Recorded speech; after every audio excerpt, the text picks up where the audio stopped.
अमृता अस्पताल के रूप में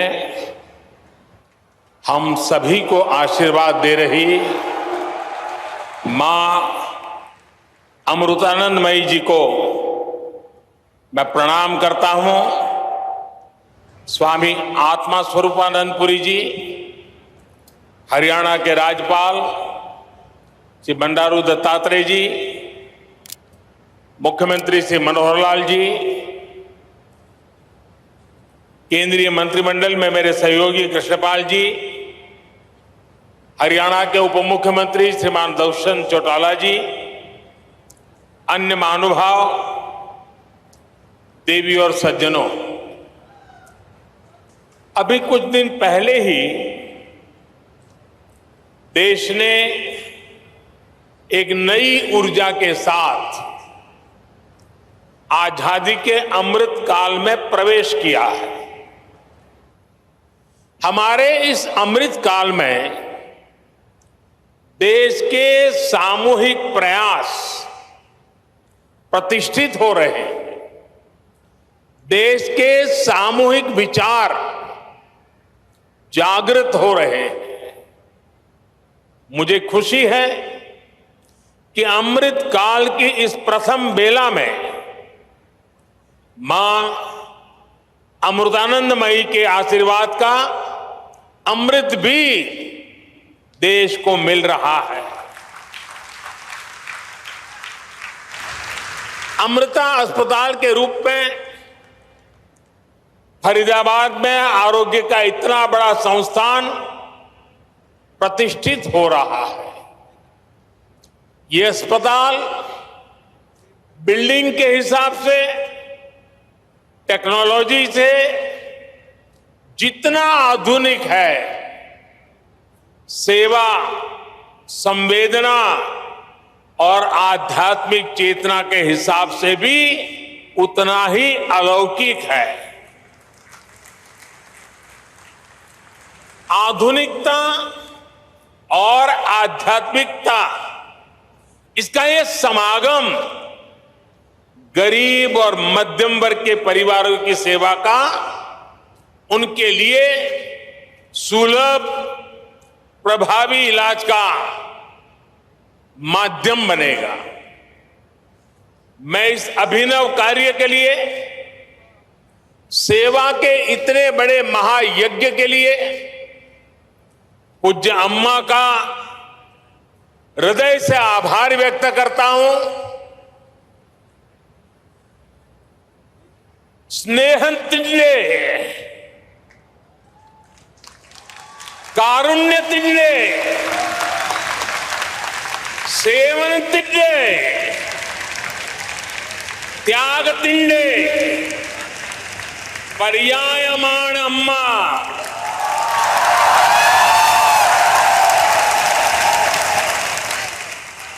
माता अमृतानंदमयी देवी भारतंडे महत्ताय आध्यात्मिक परंपरा तिंडे नेरवकाशियाण।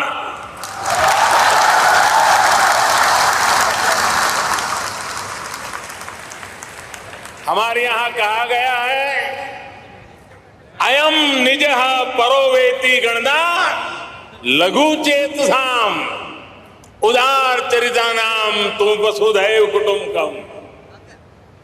इन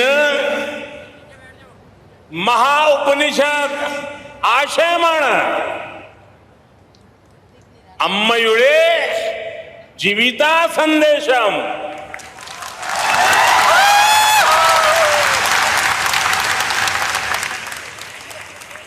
अर्थात अम्मा प्रेम, करुणा, सेवा और त्याग की प्रतिमूर्ति है। वो भारत की आध्यात्मिक परंपरा की वाहक है। अम्मा का जीवन संदेश हमें महाउपनिषदों में मिलता है। मैं मठ से जुड़े संत जनों को, ट्रस्ट से जुड़े सभी महानुभावों को, सभी डॉक्टर्स, और दूसरे कर्मचारी बंधु भगिनी को भी आज इस पवित्र अवसर पर बहुत बहुत शुभकामनाएं देता हूं। साथियों, हम बार बार सुनते आए हैं, न त्वम हम कामये राज्यम न च स्वर्ग सुखानि च कामये दुक्तप्ता नाम प्राणी नाम आर्ति नाशनम। अर्थात न हमें राज्य की कामना है, न स्वर्ग के सुख की इच्छा है। हमारी कामना है कि हमें बस दुखियों की, रोगियों की पीड़ा दूर करने का सौभाग्य मिलता रहे। जिस समाज का विचार ऐसा हो, जिसका संस्कार ऐसा हो, वहां सेवा और चिकित्सा समाज की चेतना ही बन जाती है। इसलिए भारत एक ऐसा राष्ट्र है जहां इलाज एक सेवा है, आरोग्य एक दान है। जहां आरोग्य, आध्यात्म दोनों एक दूसरे से जुड़े हुए हैं। हमारे यहां आयुर्विज्ञान एक वेद है। हमने हमारी मेडिकल साइंस को भी आयुर्वेद का नाम दिया है। हमने आयुर्वेद के सबसे महान विद्वानों को, सबसे महान वैज्ञानिकों को ऋषि और महर्षि का दर्जा दिया। उनमें अपनी पारमार्थिक आस्था व्यक्त की। महर्षि चरक, महर्षि सुश्रुत, महर्षि वाग्भट, ऐसे कितने ही उदाहरण हैं जिनका ज्ञान और स्थान आज भारतीय मानस में अमर हो चुका। भाई और बहनों, भारत ने अपने इस संस्कार और सोच को सदियों की गुलामी और अंधकार में भी कहीं कभी लुप्त नहीं होने दिया, उसे सहज करके रखा। आज देश में हमारी वो आध्यात्मिक सामर्थ्य एक बार फिर सशक्त हो रहा। हमारे आदर्शों की ऊर्जा एक बार फिर बलवती हो रही है। पूज्य अम्मा भारत के इस पुनर्जागरण का एक महत्वपूर्ण वाहक के रूप में देश और दुनिया अनुभव कर रहा है। उनके संकल्प और प्रकल्प सेवा के इतने विशाल अधिष्ठानों के रूप में आज हमारे सामने समाज जीवन से जुड़े ऐसे जितने भी क्षेत्र हैं, पूज्य अम्मा का वात्सल्य, उनकी करुणा हमें हर जगह दिखाई पड़ती है। उनका मठ आज हजारों बच्चों को स्कॉलरशिप दे रहा है, लाखों महिलाओं को स्वयं सहायता समूहों के जरिए सशक्त कर रहा है। आपने स्वच्छ भारत अभियान में भी देश के लिए अभूतपूर्व योगदान दिया है।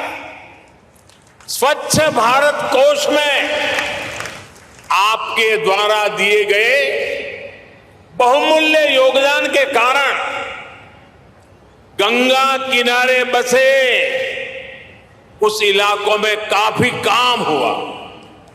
इससे नमामि गंगे अभियान को भी काफी मदद मिली। पूज्य अम्मा, उनके प्रति पूरे विश्व का श्रद्धा भाव है। लेकिन मैं एक भाग्यवान व्यक्ति हूं। पिछले कितने ही दशकों से पूज्य अम्मा का स्नेह, पूज्य अम्मा का आशीर्वाद मुझे अविरत मिलता रहा है। मैंने उनके सरल मन और मातृभूमि के प्रति विशाल विजन को महसूस किया है, और इसलिए मैं कह सकता हूं कि जिस देश में ऐसी उदार और समर्पित आध्यात्मिक सत्ता हो, उसका उत्कर्ष और उत्थान सुनिश्चित है। साथियों, हमारे धार्मिक और सामाजिक संस्थानों द्वारा शिक्षा, चिकित्सा से जुड़ी जिम्मेदारियों के निर्वहन की यह व्यवस्था एक तरह से पुराने समय का पीपीपी मॉडल ही है। इसे पब्लिक प्राइवेट पार्टनरशिप तो कहते ही हैं, लेकिन मैं इसे परस्पर प्रयास के तौर पर भी देखता हूं। राज्य अपने स्तर से व्यवस्था खड़ी करते थे, बड़े बड़े विश्वविद्यालयों के निर्माण की में भूमिका निभाते थे, लेकिन साथ ही धार्मिक संस्थान भी इसका एक महत्वपूर्ण केंद्र होते थे। आज देश भी ये कोशिश कर रहा है कि सरकारें पूरी निष्ठा और ईमानदारी से मिशन मोड में देश के स्वास्थ्य और शिक्षा क्षेत्र का कायाकल्प करें। इसके लिए सामाजिक संस्थाओं को भी प्रोत्साहन दिया जा रहा है। प्राइवेट सेक्टर के साथ पार्टनरशिप करके प्रभावी पीपीपी मॉडल तैयार हो रहा है। मैं इस मंच से आह्वान करता हूं, अमृता हॉस्पिटल का एक प्रकल्प देश के दूसरे सभी संस्थाओं के लिए भी एक आदर्श बनेगा, आदर्श बन के उभरेगा। हमारे कई दूसरे धार्मिक संस्थान इस तरह के इंस्टीट्यूट चला भी रहे, कई संकल्पों पर काम कर रहे हैं। हमारे प्राइवेट सेक्टर पीपीपी मॉडल के साथ साथ स्पिरिचुअल प्राइवेट पार्टनरशिप की वो भी आगे बढ़ा सकते हैं। ऐसी संस्थाओं का संसाधन उपलब्ध करवाकर उनकी मदद कर सकते हैं। साथियों, समाज के हर वर्ग, हर संस्था, हर सेक्टर के प्रयास का नतीजा होता है। ये हमने कोरोना के इस काल में भी देखा है। इसमें भी जो स्पिरिचुअल प्राइवेट पार्टनरशिप रही है, आज उसका मैं विशेष रूप से जिक्र करूंगा। आप सभी को ध्यान होगा कि जब भारत ने अपनी वैक्सीन बनाई थी तो कुछ लोगों ने किस तरह का दुष्प्रचार करने की कोशिश की थी। इस दुष्प्रचार की वजह से समाज में कई तरह की अफवाहें फैलने लगी, लेकिन जब समाज के धर्मगुरु, आध्यात्मिक गुरु एक साथ आए, उन्होंने लोगों को अफवाहों पर ध्यान न देने को कहा और उसका तुरंत असर भी हुआ। भारत को उस तरह की वैक्सीन हेसिटेंसी का सामना नहीं करना पड़ा जैसा अन्य देशों को देखने को मिला। आज सबका प्रयास की यही भावना है जिसकी वजह से भारत दुनिया का सबसे बड़ा वैक्सीनेशन कार्यक्रम सफलतापूर्वक चला पाया। साथियों, इस बार लाल किले से मैंने अमृत काल के पंच प्राणों का एक विजन देश के सामने रखा है। इन पंच प्राणों में से एक है गुलामी की मानसिकता का संपूर्ण त्याग, इसकी इस समय देश में खूब चर्चा भी हो रही है। इस मानसिकता का जब हम त्याग करते हैं तो हमारे कार्यों की दिशा भी बदल जाती है। यही बदलाव आज देश के हेल्थ केयर सिस्टम में भी दिखाई दे रहा है। अब हम अपने पारंपरिक ज्ञान और अनुभवों पर भी भरोसा कर रहे हैं, उनका लाभ विश्व तक पहुंचा रहे हैं। हमारा आयुर्वेद, हमारा योग आज एक विश्वसनीय चिकित्सा पद्धति बन चुका है। भारत के इस प्रस्ताव पर अगले वर्ष पूरा विश्व इंटरनेशनल मिलेट ईयर मनाने जा रहा है। मोटा धान, मेरी अपेक्षा रहेगी कि आप सभी इस अभियान को भी इसी तरह आगे बढ़ाते रहें, अपनी ऊर्जा देते रहें। साथियों, स्वास्थ्य से जुड़ी सेवाओं का दायरा केवल अस्पतालों, दवाओं और इलाज तक ही सीमित नहीं होता है। सेवा से जुड़े ऐसे कई कार्य होते हैं जो स्वस्थ समाज की आधारशिला रखते हैं। उदाहरण के लिए, स्वच्छ और शुद्ध पानी तक सामान्य से सामान्य नागरिक की पहुंच, ये भी ऐसा ही महत्वपूर्ण विषय है। हमारे देश में कितनी ही बीमारियां केवल प्रदूषित पानी से ही पैदा होती रही है। इसलिए देश ने 3 साल पहले जल जीवन मिशन जैसे देशव्यापी अभियान की शुरुआत की थी। इन 3 वर्षों में देश के 7 करोड़ नए ग्रामीण परिवारों को पाइप से पानी पहुंचाया जा चुका है। विशेष रूप से इस अभियान में हरियाणा सरकार ने भी प्रभावी कार्य किया है। मैं उसका भी विशेष रूप से जिक्र करना चाहता हूं।